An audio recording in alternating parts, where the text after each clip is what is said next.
Welcome to Italics, television for the Italian-American experience. I'm your host, Anthony Tamburri. In this episode, we take you to Café Mars, an unusual Italian restaurant located in Brooklyn. And later, we head to the studio to an interview with award-winning filmmaker Natalie Reuss.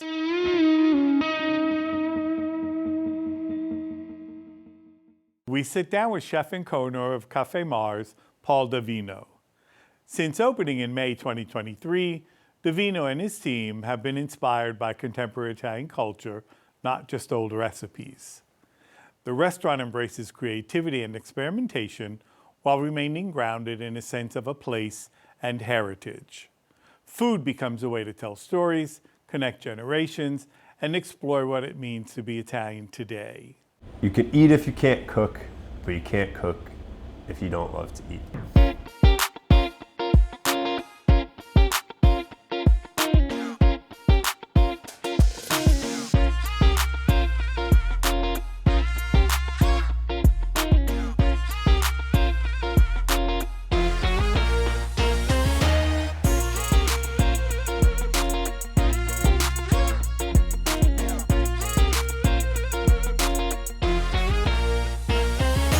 My dad's side of the family is Italian. My mom's side of the family is mostly Irish. I didn't really feel that crazy Italian until we opened Café Mars. I was like really picky as a kid. I ate pasta, I ate chicken cutlets. I didn't even really eat anything with red sauce unless it was chicken parm. And then I got to college and I had older friends and they cooked a lot. I was embarrassed that I didn't eat all these foods. And then I tasted it, I was like, oh, this is good. Maybe other things are good too. And then I wound up living in Sweden for several years. That's where I got really into food.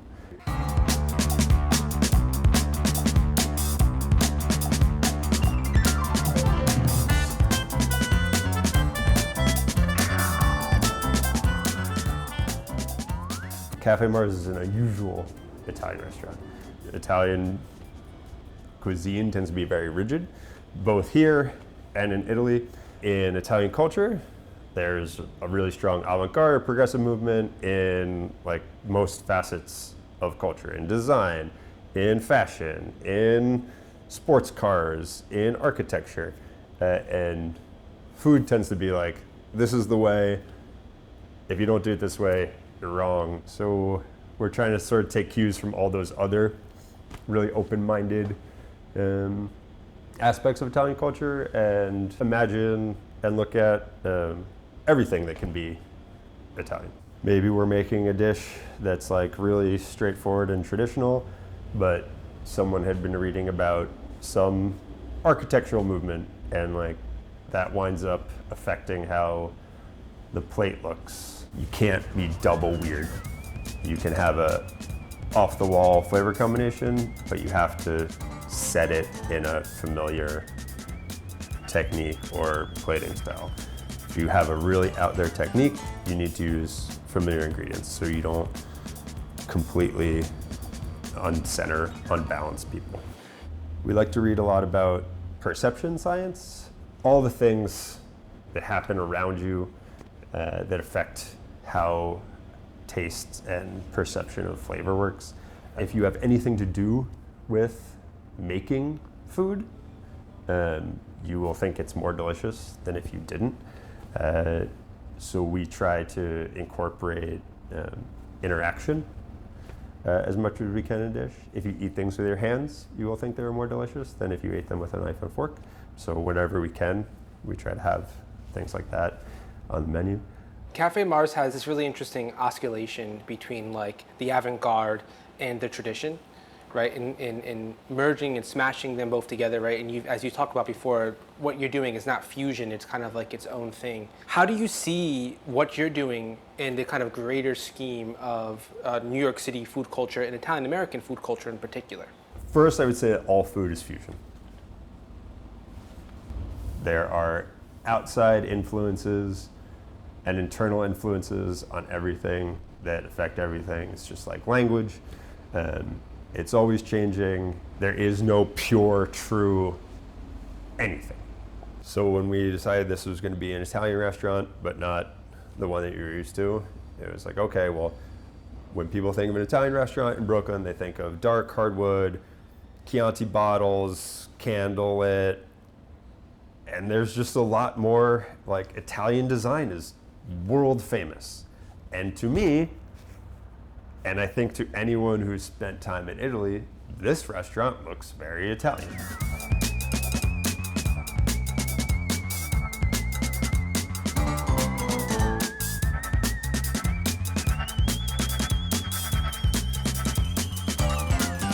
What really encouraged me to want to do this interview is you developed this series, Global Italian, which is about Italian food within, without, and out of Italy.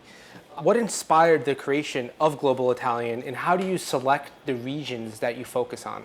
Looking at different facets of Italian cuisine throughout the world, and acknowledging and respecting that the Italian food in Brooklyn is different than New Orleans or San Francisco or Buenos Aires or Japan, has always been at the heart of what we're trying to do. There's all these Italian cuisines, not just compagnon, not just like really traditional red sauce. So we started thinking, well, how can we do more of these really fun events focusing on like talking about facets of Italian cuisine in a very pointed way. And how we got to those 11 regions was knowing about Italian culture and reading more and like sort of doing a deep dive into, because there's like 5 or 6 that we would always talk about that are more famous, like Chicago and Brooklyn and New Orleans and Buenos Aires, but that wasn't enough to fill a calendar year. So we just kept looking. We picked the 11 that we felt were sort of the largest or had the largest scope of dishes to draw upon. What does this collaborative process look like? How do these partnerships develop the menus? We'll get with our collaborator. We will have done background research of here as many dishes that are unique to this place as we can think of. There are dishes on the Café Mars menu that are made up out of whole cloth, that are Italian ingredients merged with other cuisines, or an Italian preparation using other ingredients, or we just like have an idea for something and we take it all the way. But in these dinners, the focus is to be able to point at, in each course, one or more unique dishes that we want people to know about.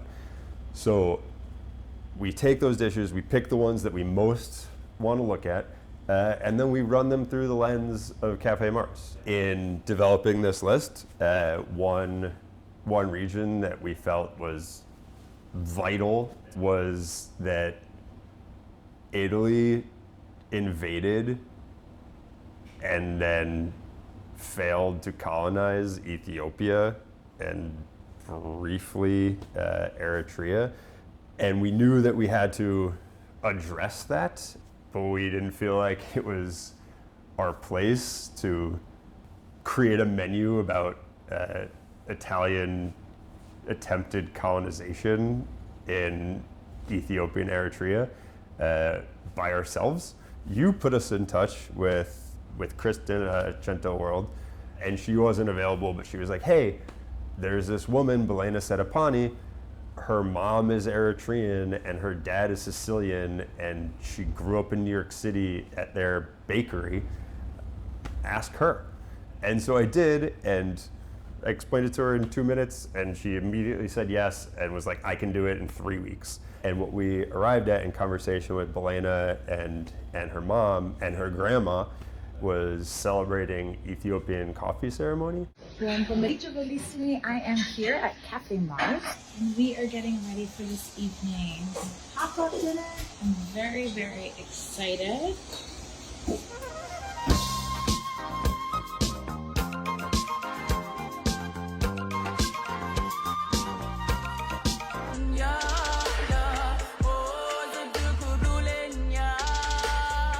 and like the lights were dim, and there's like incense clouds and like roasting coffee, and they're playing Ethiopian jazz, and I felt like I was in a completely different place, and we never would have come up with that. I'm super curious of how have people from these particular regions, if they have come in, responded to the unusual take of these foods.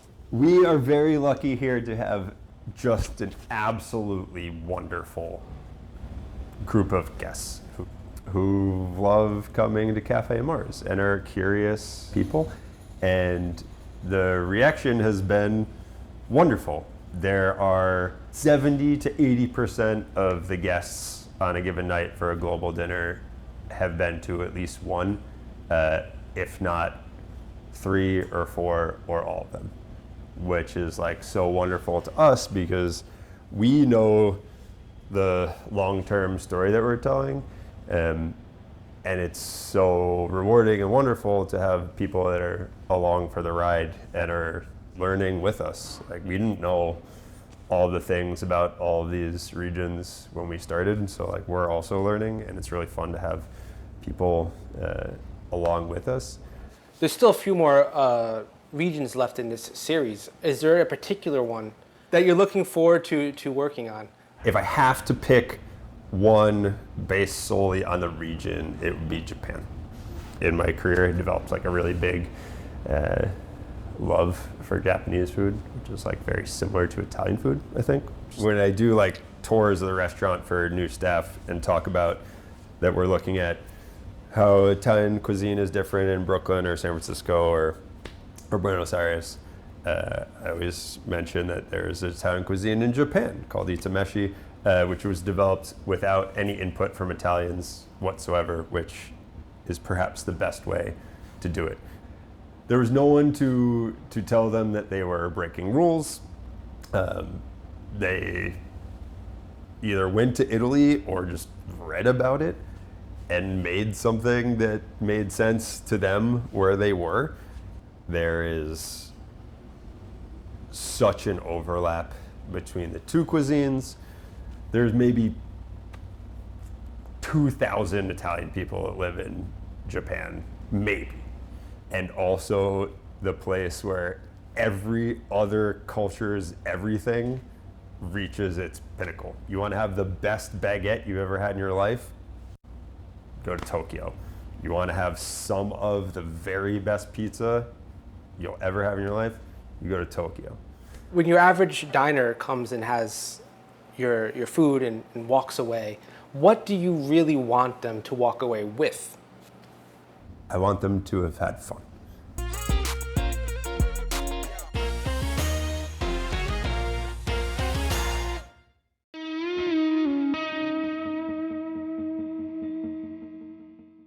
We spoke with American filmmaker and producer Natalie Reuss, who served as executive producer of the Academy Award-nominated film Asylum. Reuss has produced numerous acclaimed PBS documentaries, including the Emmy-winning Proud to be a Girl and Out of the Darkness, Women in Depression. She is currently in the final stages of completing her new documentary, Civita, a poetic observational film that chronicles the daily and seasonal life of Civita di Bagnoregio, a fragile ancient town in central Italy known as both the enchanted city in the sky and la città che muore, the dying city. In fact, Civita sits atop a cone of volcanic stone. Natalie, welcome to Italics. Well, thank you so much for having me here. Thank you. Well, we're delighted because I think you're uncovering a town in Italy that, while some people know it, others don't. Right. And it's called Civita, sometimes Civita di Bagnoregio, or is it Bagnoregio? Yes. And it is in northern Lazio. Yes. What got you interested in this little town? In 1990, I was traveling in Europe. I was a partner then with somebody who was at the American Academy in Rome. So we traveled in the spring, and I had been told by a dear friend about Civita. I should go to Civita. I went, and it was not inhabited. There was one person who we could talk to. The walls were crumbling, but the beauty of the place was astonishing. I always remembered Civita. Many years after that, I decided that I would want to make a film about Civita. I wanted to tell its story because it's mysterious, it's ancient, it's so beautiful. Yeah, and so fragile. And so fragile, Right. exactly. And we'll get into that. What is it? La città, the city in the sky, right? Enchanted city Enchanted city in the sky. But also La città che muore, the city the dying city. Exactly. Yeah. What I liked about your film was that you took us from, or you took me, a spectator, from a sort of old, deserted town to some degree to a town that started to flourish. But also in that flourishing, there are dangers, right, because of tourism and things of that sort. I love the Four Seasons bit of it because it's sort of like a year in Civita. Exactly. With Natalie. And it's also the way that people in Civita have organized their lives. Yeah. Their lives have been organized around the weather and the seasons. Right. So it seemed very appropriate to tell Yeah. the story that way. No, it was great. What we learned is that when you were filming it, the town only had about 6 or 7 inhabitants. That's still true. Yeah. There's still only 6 or 7 full-time residents. There are other people around and come and go and so on, but people who actually live there are 6 or 7. And unfortunately, in the last year, since I finished filming, 3 of the characters in my film have died. They were in their late 80s or 90s. And when I started to film Civita, there were 40,000 tourists a year.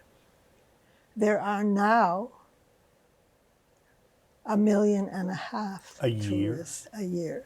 Wow. That's, if you do the proportional whatever math, that's more than visit Venice. Yeah. Well, in fact, that's sort of an interesting parallel, right? Civita, on the one hand, the type of small mountain village, and then Venice, the more urban setting, both of which are very popular, right? Very desired by tourism, but also both of which suffer from the tourism. Civita is very small. Civita is about, maybe at the most, 4 New York City blocks long. That's it. So the one positive thing, I think, is that it can't be built. It can't become Disneyland. It can't become Las Vegas, really. So there would be no place for people to go. However, they do come up the bridge, the long, long bridge, which is not allow cars. The tourism, I think, what I try to convey in the film is it has not honored Civita's history and its people. So its culture is being erased. People are dying. It's not possible to have the kind of tourism that exists there. It is not sustainable. It is not sustainable. Yeah. And in fact, one of the few residents says he would like to close the doors, set up, build gates and lock them and close the gates to keep, not to keep the tourists out, but to keep the number of tourists out. Yeah. There could be an intervention. There could become a model of sustainable tourism, but that doesn't exist now. Right. And so it just keeps growing and growing. I love the idea of the ponte, the bridge, right? Yeah. Even though it's a result of the road being bombed out decades ago, but I love the idea of the bridge because it really gives that idea that you're going from one place to another. So yeah, people have to walk up and down that bridge, and I think there's a wonderful scene where Victoria, the wonderful matriarch, talks about how she walks that bridge carrying all of her groceries in just several minutes. People are amazed by that. And you go up that bridge and you are entering another world. Yeah. It is an extraordinarily beautiful world. And you look out at the Palenque, the old withering hills, Yeah. the clouds that always cover the land over Civita. The beauty is extraordinary. So it's this enchanted city in the sky on the one hand. On the other hand is the sort of città che muore, the dying city, right? Because it's subject to landslides, especially when it rains and things of that sort. Yes, it's very fragile. There continues to be enormous erosion. Yeah. That's also changing and becoming worse now because of climate change. So there's more rain than there used to be. And the soil, the rock that Civita sits on is very subject to be taking in that water and eroding, falling down the hill. It's also a place where there have been earthquakes. I was going to ask you that, yeah. So one of the most important events that's ever happened in Civita was a huge, huge earthquake in 1695. Okay. And that emptied out the city. It still is what people talk about all the time. And there's the hidden painting of the Madonna Yes. that was literally uncovered. Talk to us about that. There was an earthquake in 1695. It was huge. It went on, and people ran to the church. A wall fell from the church. It collapsed, and what was exposed was the Madonna, De Liberatrice. So there she was. Yeah. They don't know. She was a miracle, and she's regarded as a miracle. I was also tickled by the little donkey race that goes on. They're wonderful. Sometimes they run forward, and sometimes they run backwards. And you caught that wonderfully. You caught that wonderfully. Right, because at one point it seemed this guy was going to win, and then all of a sudden the donkey just stopped, right? And then the other donkey, right, passed him out. The other story, it's quite romantic, I think, and that is the American who then meets, she's Russian, right? Zarina? Latvian. Latvian, yeah. Astra Zarina is a very important woman in the field of architecture. She's the first woman to ever receive the Rome Prize in architecture, and eventually sets down part-time roots in Civita. And she became the person who organized a teaching program in Civita, having an effect on the reemergence of Civita, its buildings, having an effect on the cultural respect that the students who attended those programs had.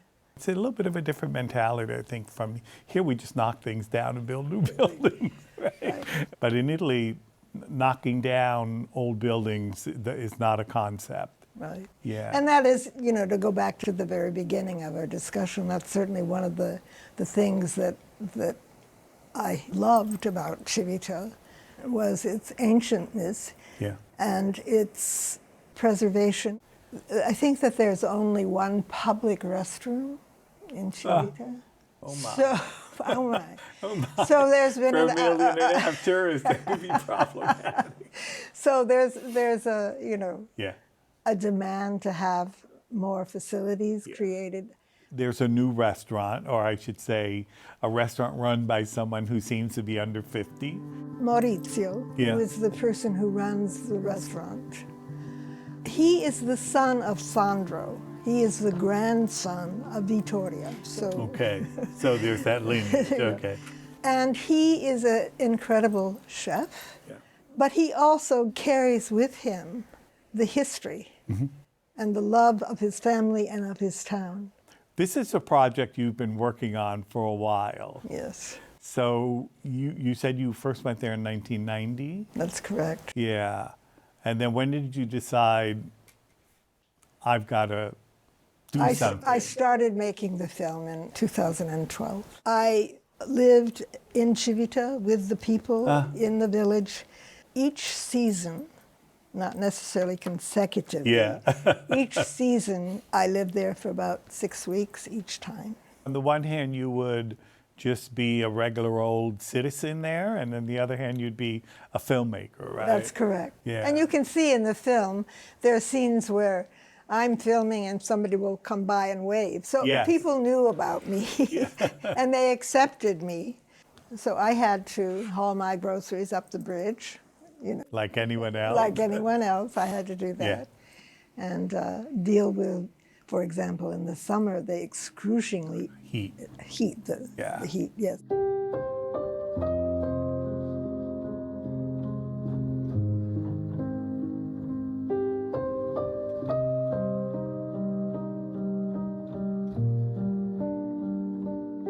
I do want to mention the music. So the music is composed by an Italian composer, Paolo Cognetti, and it is astonishing. His contribution to the film was to understand the people. He studied them, their personalities, their loves, what was happening in Civita, and he put it into music. It's wonderful, yeah. So you said you've got a little bit more work to do, a little bit. So we're talking 2026, Exactly. right, for Exactly. a release date, and you hopefully will see it in a series of festivals. Yes. I'm delighted you were able to find the time to spend with us about this film. I think it's a really sort of delightful and I would say lyrical in many ways. For that, I just want to say, con tanto di cappello, as you say in Italian, hats off to you. Thank you, Natalie, Thank you. for being with us. Best of luck. Thank you.